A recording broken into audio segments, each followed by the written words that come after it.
ሰላሙ አለይኩም ወረሕመቱላሂ ወበረካቱሁ። ረመዳን አንድ ኢፍጣር ከማፍጠራችን በፊት ይችን መረጃ ልስጣችሁ ብዬ ነው። እንኳን ለ1447ኛው ዓመተ ሂጅራ ወርሃ ረመዳን ጾም በሰላም አደረሳችሁ። አላህ በሰላም አስጀምሮ ኢማናችንን ተቅዋችንን ከፍ አድርጎ መተሳሰባችን አንድነታችንን አጎልብቶ የምንጨርሰው ያድርገን፣ አሚን። ብዙ ጊዜ ረመዳን ሲመጣ ያው የዒባዳ ወር ነው። ኦፍኮርስ ይታወቃል። ከትልልቅ ዒባዳዎች እንዲሁም ደግሞ ከእስልምና መሰረቶች አንዱ ዘካ ነው። ዘካ ደግሞ በተለምዶ ልክ ነው ተብሎ ባይወሰድም ብዙ ጊዜ ረመዳን ነው ዘካችንን የምንሰጠውና ረመዳን ሲመጣ ስለ ጾም አሕካም ከመጠየቃችን ባሻገር ስለ ዘካ አሕካምም ብዙ ጊዜ ይጠየቃልና እኔ ምን አሰብኩ፣ አልፎ አልፎም ቢሆን ስለ ዘካ አንዳንድ ነጥቦችን አነሳለሁ ብዬ አሰብኩኝና የዛሬው ኢፍጧር ከመድረሱ ከደቂቃዎች ቀደም ብዬ ይሄንን ቪዲዮ ቀረጽኩላችሁ። ብዙ ጊዜ ከሚነሱ ጥያቄዎች መካከል አንዱ የሆነው ነው ዛሬ የማነሳው። እሱም ምንድን ነው? ሸቀጣ ሸቀጥም ሆነ ሌሎች ሸሪካዎች ወይም ደግሞ የትኛውም አይነት ንግድ እንዲሁም ደግሞ የፊያት ወረቀቱ ዘካ ለማውጣት በምንድን ነው ካልኩሌት የሚደረገው? ማለት ሂሳቡ የሚሰራው በምንድን ነው የሚል ጥያቄ ብዙ ጊዜ ይጠየቃል። ያ ማለት አንድ ሰው አንድ የሱቅ የሩዝ የሚሸጥበት ፓስታ መኮረኒ የሚሸጥበት ወይንም ደግሞ አንድ ሸሪካ ቢኖረው አንድ ካምፓኒ ወይም ደግሞ በአጭሩ ብርና ይሄ ብር እኛ እጃችን ላይ ያለው ብር እጁ ላይ ቢኖርና አመት ቢዞር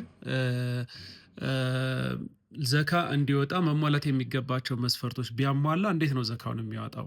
በምን ሂሳብ ነው ሂሳቡ የሚሰላው የሚል ነው።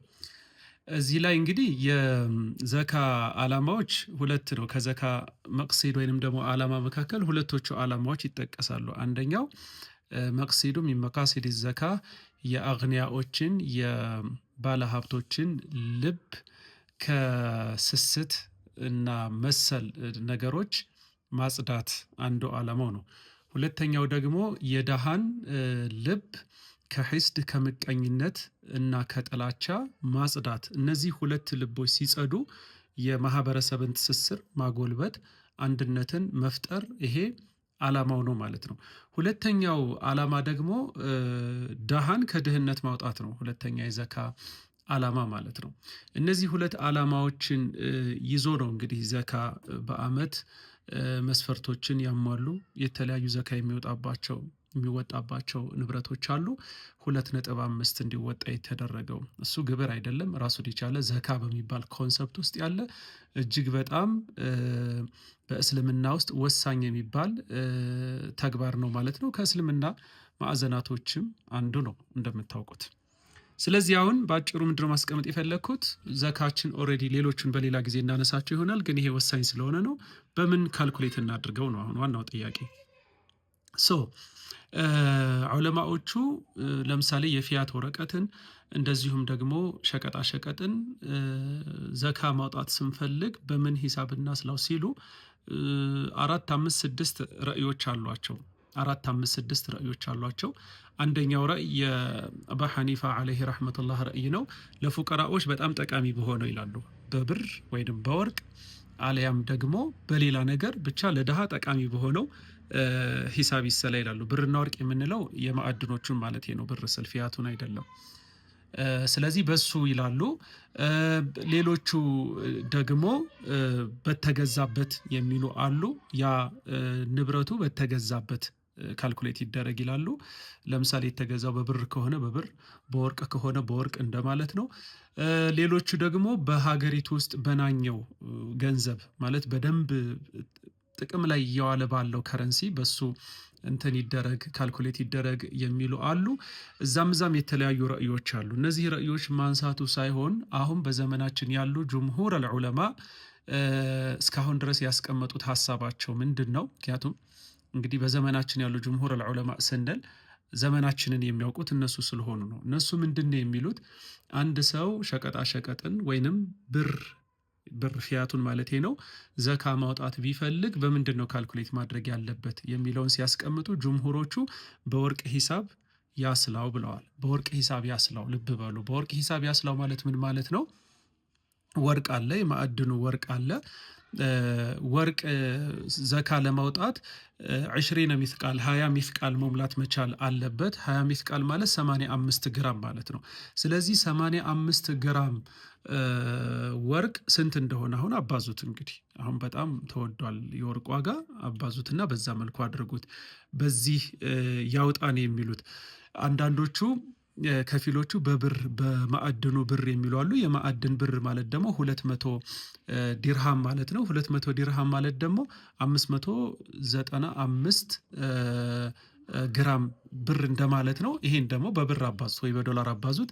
ያ አማውንት ካለው ወርቅ ማነው ዘካ መውጣት አለበት ይላሉ ማለት ነው። እንግዲህ 85 ግራሙ ነው ብለን እንውሰድና ወደ ወርቁ እንምጣና የብሩን ትተነው 85 ግራም ስንት ነው አሁን በብር ደረጃ አባዙትና ወደ ሚሊዮን ይገባል በአሁኑ ሰዓት። ምክንያቱም የወርቅ ዋጋ እጅግ በጣም ጅኑኒ በሆነ አግባብ በጣም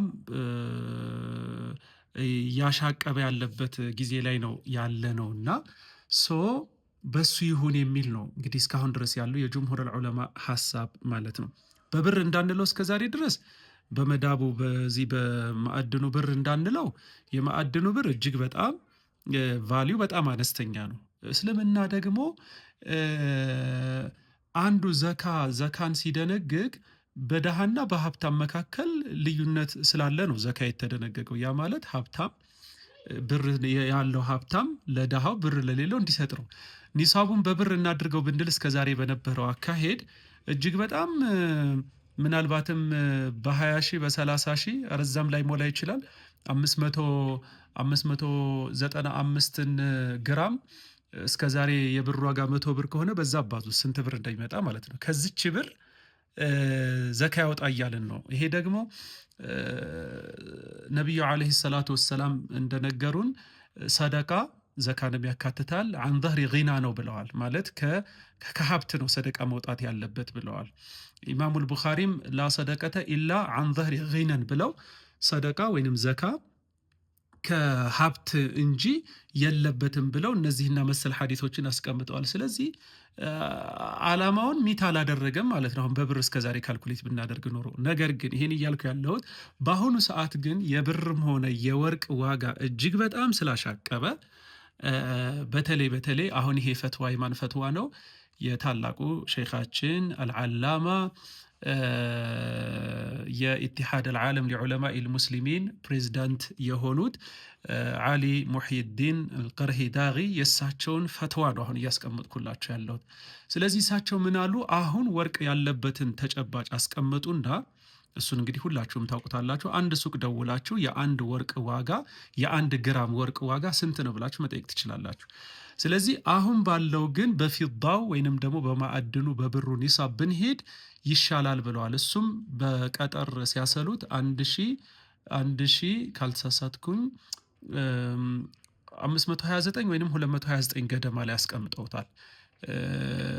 ኖ ይሄ በዶላር ማለት ነው። በቀጠር 5000 ምናምን አካባቢ ሪያል አስቀምጠውታል። ወርቁን እንግዲህ ማስላት በጣም ከባድ ነው ማለት በጣም ሚሊዮን ውስጥ ገብቷል አሁን በእኛ በብር ስናሰላው። ስለዚህ በአሁኑ ሰዓት እያሉ ነው። ምንም እንኳን የጅምሁሮቹ አቋም በወርቅ እንዲሰላ ቢሆንም የተቀመጠው ያ ፕሪቪየስሊ ባለው ዋጋ ነው። ፈታዋ ደግሞ የተገየር ቢተገዩር ዘማኒ ወልመካኒ ወልአሕዋሊ ወልአሽኻሲ ወወወወ በጣም በብዙ አይነት ፋክተሮች ፈተዋ ይቀያየራል አይደል? ስለዚህ አሁን በምን እናስላው የሚለውን ነገር ስታመጡ በፊዳ ብናሰላው አሐዝ ነው ማለት ለፉቀራዎች የበለጠ ጥቅም አለው የሚለውን ይህንን ፈትዋ ስለሰጡ የተሻለው ፈትዋ ይሄ መስሎ ስለታየኝ ይህንኑ ብትወስዱት ጥሩ ነው ብዬ አስቤያለሁ። እስከዛሬ በነበረው ፈተዋ ግን በወርቅ ነበረ ይሰላ የነበረው ነው። ለዚህ ዓመት ዘካ ለምታወጡ ወንድሞች ግን በፊዳ ይሄ ምላችሁ ፒውር በሆነው ፊዳ ነው። ወርቅም ስንል ባለ 24 ካራቱን ነው። እሺ በወርቅም ሂሳብ እንሄዳለን ካላችሁ 85 ግራም ባለ 24 ካራቱን ነው የምትሄዱት። ፊዳውንም ስትወስዱ መለኪያ አለው። ቶፕ ዋን የፊዳን መለኪያ ወስዳችሁ ነው በዛ መልኩ የምታሰሉት። መረጃው ከጠቀመ አላወቅኩም፣ ይጠቅማል ብዬ ስላሰብኩን ይሄን የቀረስኩላችሁ። አላሁ ስብሓነሁ ወተዓላ ጾማቸውን ተቀብሏቸው ከጀሃነም ሑር ተብለው ወደ ጀነት ያለምንም ሒሳብ ግቡ ከሚባሉት ያድርገን። ዱምቱም ፊ ሪዓየቲላህ። ወሰላሙ ዓለይኩም ወረሕመቱላሂ ወበረካቱ።